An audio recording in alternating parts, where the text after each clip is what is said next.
दोस्तों, स्वागत है आप लोगों का हमारे यूट्यूब ज्ञान गंगा दर्पण में। कैसे हैं आप लोग? आशा करेंगे मस्त मगन होंगे। तो दोस्तों, ज़्यादा समय न लेते हुए मेन पॉइंट पर आते हैं। श्रृंगी ऋषि तथा दशरथ की पुत्री शांता की प्रेम कथा श्री तुलसीकृत रामायण में बालकांड अध्याय में शांता का कुछ वर्णन है। चौपाई में श्री रामचंद्र जी के विवाह के समय दुल्हन पक्ष की औरतों ने यंग शीठड़े सुनाते हुए कहा है कि राम जी, तेरी बहन शांता श्रृंगी ऋषि के साथ भाग गई थी। यहाँ विवाह किया था। विवाह तो अपनी जाति में होता है, श्रृंगी ऋषि तो ब्राह्मण है।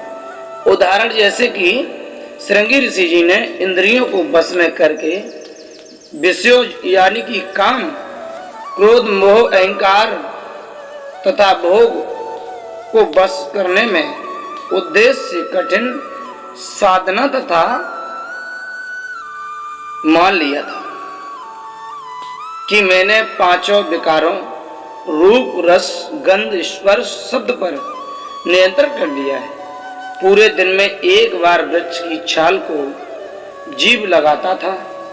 दोस्तों, उसी समय से तृप्त हो जाता था। एक समय अपनी भक्ति का प्रदर्शन करने के लिए श्रृंगी ऋषि अयोध्या के पास जंगल में एक वृक्ष की ओर मुख करके बैठ गया।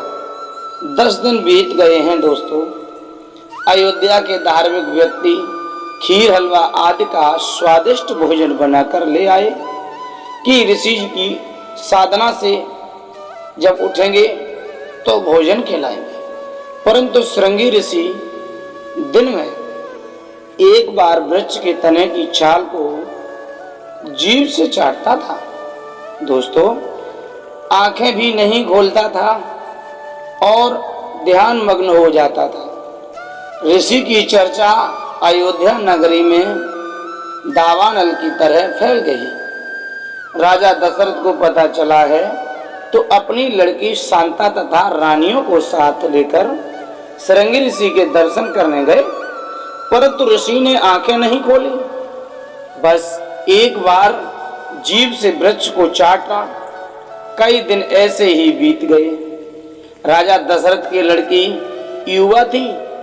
उस समय तक श्री रामचंद्र जी आदि पुत्रों का जन्म नहीं हुआ था। कौशल्या रानी से शांता बेटी के जन्म के पश्चात लगभग 20 वर्ष तक कोई संतान किसी रानी को नहीं हुई थी। दोस्तों, ध्यान देना, वीडियो में अंत तक रहना। उस समय शांता युवा थी। वह प्रतिदिन अपनी नौकरानियों के साथ ऋषि के दर्शन के लिए पिता दशरथ जी की आज्ञा लेकर जाने लगी। दोस्तों, शांता ने एक दिन एक वैद्य से पूछा कि ऋषि जी की समाधि कैसे खोलें। मित्रों, वह वैद्य ने बताया कि वृक्ष के उस स्थान पर शहद का लेप कर दो जहां पर ऋषि जीभ से चाटता है। लड़की शांता ने वैसा ही किया।